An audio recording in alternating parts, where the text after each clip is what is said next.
परी, I I mean I think I in love. Yuvika कशीबशी बोलली. वाव, फायनली तुला प्रेम झालंच तर अक्षयवर. Congratulations dear. परी हसून बोलली. पण तिचं ऐकून युविका आ वासून तिच्याकडे पाहू लागली. अगं थांब, पूर्ण ऐकून तरी घे. मला असं वाटतंय मी प्रेमात तर पडलीये, पण अक्षयच्या नाही, युविका बोलली. मग मग कोणाच्या? परीने आश्चर्याने विचारलं. आदित्यच्या, युविका बोलली आणि तिने डोळे कच्च मिटून घेतले. पण तिच्या ह्या उत्तरावर परीच्या चेहऱ्यावर मात्र खूप मोठी स्माईल आली होती. आता पुढे. पण आपण आदित्यचं नाव घेऊनही परीच्या चेहऱ्यावर स्माईल आली होती हे बघून युवीला काही कळेना. तुला काय झालं हसायला? परी, मी काय म्हणाले ऐकलंस का तू? आता युवी पुन्हा तिला बोलली. अगं हसू नाही तर काय करू? आणि असंही, ही माझी रिअलवाली स्माईल आहे. परी पुन्हा हसून बोलली. परी? युवी आता डोळे मोठे करून तिच्याकडे पाहू लागली. तिला काही कळत नव्हतं परी काय बोलते ते. ओके ऐक. अगं मी खूप म्हणजे खूप खुश आहे की तू ॲक्सेप्ट केलंस तुझं आदित्यवर असणारं प्रेम. मला तुझी खूप काळजी वाटत होती. मला तुझ्या बोलण्यावरूनच कळत होतं की तुझा आदित्यवर जीव जडलाय ते. पण तू मात्र मान्य नव्हती करत, म्हणून मला टेन्शन आलेलं. तुझी काळजी पण वाटत होती. पण थँक गॉड तू स्वतःच्या तोंडाने कबूल केलंस तुझं प्रेम. I am so happy for you. Pari खुश होऊन बोलली तशी युविका गालातच हसली. बाय द वे, मला कळेल का हा चमत्कार कसा झाला? म्हणजे थोड्या दिवसाआधी स्वतःच्या फिलिंग्स लपवणारी तू आज मात्र चक्क तुझ्या तोंडाने कबूल करतेस की तुझं आदित्यवर प्रेम जडलंय. स्ट्रेंज हा, बट व्हेरी स्वीट. सांग आता असं काय घडलंय की तुला हे मला सांगावं असं वाटलं? परीने विचारलं. तसं युविकाने तिला सुरुवातीपासून सगळं सांगितलं. परी, आधी मी खूप राग करत होते त्याचा, पण जशी मी त्याची असिस्टंट झाले ना तेव्हापासून ज्या ज्या गोष्टी घडत गेल्या मी नाही रोखू शकले त्याच्यात स्वतःला गुंतवण्यापासून. त्याचं प्रत्येक वेळी मला प्रोटेक्ट करणं, माझी काळजी घेणं खूप आवडू लागलं मला. मी त्याच्याबद्दल जे फील करू लागली तशा फिलिंग्ज मला अक्षयबद्दल कधीच वाटल्या नव्हत्या. हो, हे खरं आहे की अक्षय माझा लहानपणीचा क्रश होता. पण मोठे झाल्यावर आपली चॉईस तीच राहील असं नाही ना, बदलू पण शकते. म्हणजे त्याचा आधीचा स्वभाव मला आवडत होता, पण तेच तू आज म्हणशील तर मला आदित्यचा स्वभाव आवडतो. म्हणजे आदित्यला ह्या आधी मी वेगळ्या नजरेने पाहत होते, पण जसजशी मी त्याच्या सहवासात राहिले मला तो कळत गेला आणि आता तो माणूस म्हणून जास्त चांगला वाटू लागला. म्हणजे तो खूप हँडसम आहे म्हणून नाही, पण त्याच्यात काहीतरी स्पार्क नक्की आहे जे मला त्याच्या जवळ ओढतं.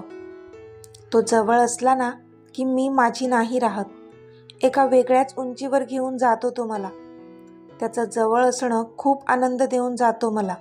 आधी मला फरक पडत नव्हता, पण आत्ता मात्र तो दुसऱ्या कोणत्या मुलीशी जवळीक करत असेल तर भयंकर राग येतो मला. एक प्रकारची जेलसी होते. पण तरी मी माझ्या सगळ्या भावना मनात कैद करून त्याला दूर करण्याचा प्रयत्न करत होते. कारण मी अक्षयला लग्नासाठी होकार दिलाय आणि आता नकार दिला तर माझ्या आत तुला खूप वाईट वाटेल असा विचार करून मी हे सर्व करत होते. स्वतःहून त्याच्यापासून लांब राहत होते.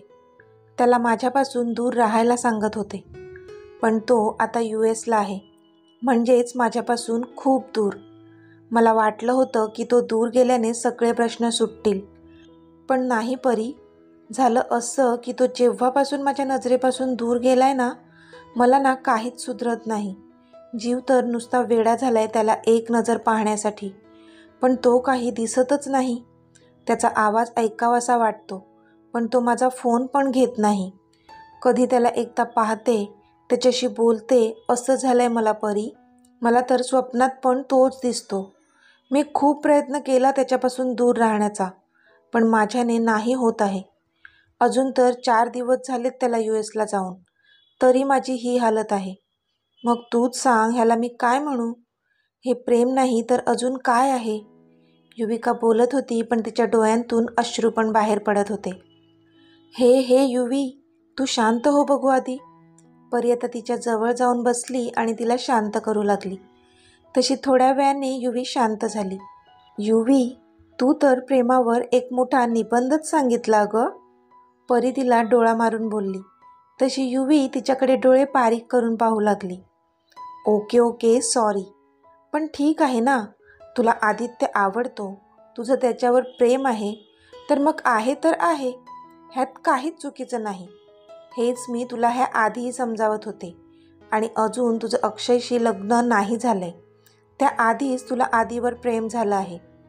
हो, आता तुला वाटत होतं की तुझी आणि अक्षयची छान बॉन्डिंग जमेल, पण नाही जमली ना. त्यात तुझी काहीच चूक नाही आहे. म्हणतात ना, प्रेम व्हायला एक नजर पण पुरेशी असते. तूच विचार कर, आधी तू विचार तरी केलेला का ह्या आदित्यवर तुझा कधी जीव जडेल? नाही ना, पण तरी जडलाच, कारण प्रेम झालंय तुला त्याच्यावर. आणि देवाने आपल्या जोड्या तर आधीच बनवलेल्या आहेत ग. परी तिला समजावत होती. पण इथे युविका मात्र विचार करू लागली परीच्या ह्या वाक्याचा. तूच विचार कर, आधी तू विचार तरी केलेला का ह्या आदित्यवर तुझा कधी जीव जडेल? नाही ना, पण तरी जडलाच. युवीला तिला सांगायचं होतं की तिला तर आधी कॉलेजला असतानाच आवडला होता, पण आता सांगू कशी हा विचार करत होती ती. युवी, एक विचारू? युविकाला विचारात अडकलेलं बघून परी बोलली. हां, विचार ना, युविका बोलली. मला सांग, आदित्य तोच मुलगा आहे ना जो लंडनला कॉलेजमध्ये असताना तुला आवडला होता? परीने विचारलं तशी युविका तिच्याकडे आ वासून पाहू लागली, कारण जे सांगायला तिची धाकधूक होत होती तेच परीने अगदी सहज हेरलं होतं. हो, पण तुला कसं कळलं? युवीने आता मान खाली घालून विचारलं. मी तुझी बेस्टी आहे ना, म्हणून कळलं. जेवढं मी तुला ओळखते ना, त्याच्यावरून तरी मला आधीच वाटलं होतं की आदित्य तोच मुलगा असेल, कारण पुन्हा पुन्हा प्रेमात माझी युवी नाही पडणार. आय नो, कारण तिच्यामध्ये प्रेम एकदाच होतं आणि ते तुला ऑलरेडी पहिल्या नजरेत झालं होतं, त्या ॲडी द प्रिन्सला पाहून. हो ना? परी बोलली तशी युविकाने लाजून मान खाली घातली. अरे बापरे, आमच्या युवीला लाजता पण येतं तर. परी हसत बोलली. परी, बोल हां, तुला जेवढं बोलायचं आहे ना तेवढं बोल तू. पण तू जेव्हा प्रेमात पडशील ना, तेव्हा मी पण तुला छळेन, बघ तू. युविका तिच्याकडे डोळे बारीक करून बोलली. ओके बाबा, नाही छळत तुला, पण एक गोष्ट आहे, मी काही प्रेमात वगैरे नाही पडणार. ओके, आई बाबा ज्या मुलाशी सांगतील त्या मुलाशी लग्न करून सासरी जाईन. कोण ह्या प्रेमाच्या भानगडीत पडणार आहे? तुझी अवस्था बघते आहेच मी. मला नको बाबा हा लव्हेरिया. परी खांदे उडवत बोलली. ते बघूच आपण पुढे, युवी बोलली. ते जाऊ दे, पण आधी तू सांग, तू काय करायचं ठरवलंय पुढे? परीने विचारलं. तेच कळत नाहीये. म्हणजे मी आधीवर प्रेम करते, पण तो थोडीच माझ्यावर प्रेम करतो. युविका तोंड पाडत बोलली. असं बोलला का तो तुला की तो तुझ्यावर प्रेम नाही करत? परीने विचारलं. नाही, युविका खाली मान घालून बोलली. मग त्याचं दुसरं कोणावर प्रेम आहे का? परीने विचारलं. माहीत नाही, युवी बोलली. अगं, मग काय माहीत आहे तुला? तुझं ज्या मुलावर प्रेम आहे त्याच्याबद्दल तुला थोडी तरी माहिती असायला हवी ना? परी आता वैतागत बोलली. काय माहिती ठेवू? आता तो आहेच इतका गुड लुकिंग, म्हणून सतत मुली त्याच्या आसपास फिरत असतात आणि तो पण त्यांना एंटरटेन करतो. त्यातली एखादी आवडत पण असेल त्याला, तरी मला कसं कळणार? युविका बोलली. मग तू कोणत्या बेसवर सांगते की त्याचं तुझ्यावर प्रेम नाही आहे? परीने विचारलं. आता तूच बघ ना, माझं त्याच्यावर प्रेम आहे, म्हणून मला त्याची दुरी सहन नाही होत. पण तो मात्र तिथे आरामात आहे, ना मला कॉल करत नाही माझा कॉल घेत. अक्षूला व्हिडिओ कॉल केलेला तेव्हा पण मी मागून त्याला पाहण्याचा प्रयत्न केला, पण लगेच कॉलच कट केला त्याने. निर्दयी कुठला. म्हणजे त्याला काही वाटत असेल का माझ्याबद्दल? तूच सांग ना, युविका बोलली. Okay okay chill. मग एक काम कर, तूच त्याला प्रपोज का नाही करत? परी बोलली. व्हॉट? वेड लागले का परी तुला? त्याला काय वाटेल, माझ्या भावाची होणारी बायको मला प्रपोज करत आहे? How cheap. नको, माझ्याच्याने हे नाही होणार. युविका आता तोंड पाडत बोलली. आली मोठी चीप गोष्टी बोलणारी. ह्या सगळ्यांचा ना प्रेमात पडण्याआधी विचार करायला हवा होता, ओके? परी बोलली. त्यावर पुन्हा युविकाने मान खाली घातली. बरं, त्याला आधी येऊ दे US वरून. मग तू थोडा अंदाज घे त्याच्या मनात नक्की काय चालू आहे आणि मग त्याला प्रपोज कर, चालेल? परी बोलली तशी युविकाने मान डोलावली.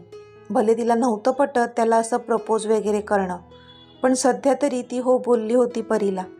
इथे आदित्यला मात्र आता हा विरह सहन होत नव्हता. एक तर ऑफिस सोडून तो दुसऱ्या देशात आला होता. सगळं काम इथून हँडल करावं लागत होतं त्याला. त्यात युविकाशी बोलणं पण नव्हतं. जर असतं तर तिची खूप हेल्प झाली असती त्याला, पण नाही. खास त्याच कारणासाठी तर आला होता तो इथे, रियांशच्या सांगण्यानुसार. पण आता त्याला 4 दिवस होऊन गेले होते, म्हणून तो पण आसूसला होता तिला समोर पाहण्यासाठी, तिच्याशी बोलण्यासाठी. पण रियांशचा अजून काही कॉल आला नव्हता. आज तो कॉल करणार होता, पण अजून साहेबांच्या कॉलचा काहीच पत्ता नव्हता. शेवटी मग त्यानेच रियांशचा नंबर डायल केला आणि त्याला व्हिडिओ कॉल केला. समोर रिंग जात होती, पण तो फोन उचलत नव्हता. आधी विचार करू लागला, आता तर इंडियामध्ये 8 वाजले असतील, म्हणजे नक्की हा ऑफिसमध्ये नसेल, घरीच असेल. तरी हा कॉल का नाही घेत माझा? काही प्रॉब्लेम तर झाला नसेल ना? त्याच्या मनात आता विचार येऊ लागले. पण तरी पुन्हा एकदा त्याने त्याचा नंबर डायल केला. आत्ता जर ह्याने कॉल नाही घेतला ना, तर ह्याला इंडियामध्ये जाऊन कुटेल. आधी आता खूप जास्त चिडला होता, पण वाचला रियांश, कारण ह्यावेळी त्याने कॉल घेतला होता त्याचा. हॅलो आदी, हाऊ आर यू? रियांश खूपच रिलॅक्स होत बोलला. तो बेडवर आडवा झालेला आणि आधीशी बोलत होता. तू मला आधी सांग, तू मला कॉल का नाही केलास? आणि माझा कॉल पण घेतला नाहीस? एवढा कुठे बिझी होतास तू? जरा कळेल का मला? आधी त्याच्यावर नजर रोखून बोलला. तसा रियांश मात्र खळखळून हसू लागला. आधीला काही कळेना, ह्याला काय झालं आता? आदी मेरे भाई, आय मीन लव लव लव, रियांश बोलत होता आणि साऊंड इफेक्ट पण स्वतःच देत होता. व्हॉट? पण हे वाक्य माझं असायला हवं असं नाही का वाटत तुला, की चढले तुला इतक्या लवकरच? आधी डोळे फिरवत बोलला. आधीला काहीच कळत नव्हतं तो काय बोलत होता. No, I am in love. आणि हो, चढली आहे मला. तिच्या डोळ्यांची नशा माझ्या तना मनावर चढली आहे. रियांश कुठेतरी दूर बघत बोलला. तसा आधीने डोक्यावर हात मारून घेतला. रियांश, काय झालंय? डॉली परत आली का तुझ्याकडे? आधीने विचारलं. शटअप आधी, त्या डॉलीचं नाव काढू नकोस. तिला तर मी कधीच माझ्या आयुष्यातून घालवून लावले, रियांश बोलला. ओके, मग आता हे म्हणू नको की पुन्हा तू प्रेमात पडलायस? आधीने विचारलं. Yes, again I am in love, Riyansh बोलला. रियांश, तू माझं सेट करत होतास ना, मग हा U-टर्न कसा काय घेऊ शकतोस तू? आधीने विचारलं. आधी, कसला मित्र आहेस रे तू? तुझ्या प्रेमात मी तुला मदत करतोय आणि तू काय करतोयस? साधं विचारत पण नाहीस की बाबा रियांश ती कोण मुलगी आहे जिच्या प्रेमात तू पडलायस? जा बाबा, मला बोलायचं नाही आहे तुझ्याशी, बाय, रियांश बोलला आणि फोन कट करणार इतक्यात आधी बोलला. अरे वेट, ओके बाबा, आय एम सॉरी. सांग आता कोण आहे ती मुलगी? आधीने विचारलं. तिचं नाव गाव काही माहीत नाही मला, पण ती खूप सुंदर आहे. मला कॅफेमध्ये धडकली होती. मी तर तिला आय लव्ह यू पण बोललो. रियांश हसत बोलला. तसा आधीने इथे डोक्याला हात मारला. रियांश, असं पहिल्याच भेटीत कोण आय लव्ह यू बोलतं? आधी बोलला. हो माहीत आहे, पण काय माहीत तिलकी घंटी जशी वाजली आणि आपोआप माझ्या तोंडून निघालं. कदाचित पहिली नजर का प्यार ह्यालाच म्हणत असावं. शी इज सो ब्युटिफुल यार, रियांश बोलला. तशी आधीने नकारार्थी मान हलवली. बरं, आता तिला शोधणार कसं आहेस?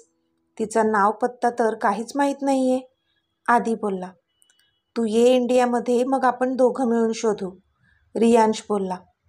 ओके चालेल, पण मी यायचं कधी आहे ते पण मला माहीत नाही आहे ना.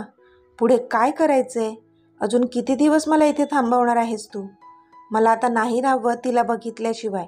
मला घरी जायचं आहे, आदी तोंड पाडत बोलला. अरे पण तू नोटीस केलं का तिथलं वातावरण?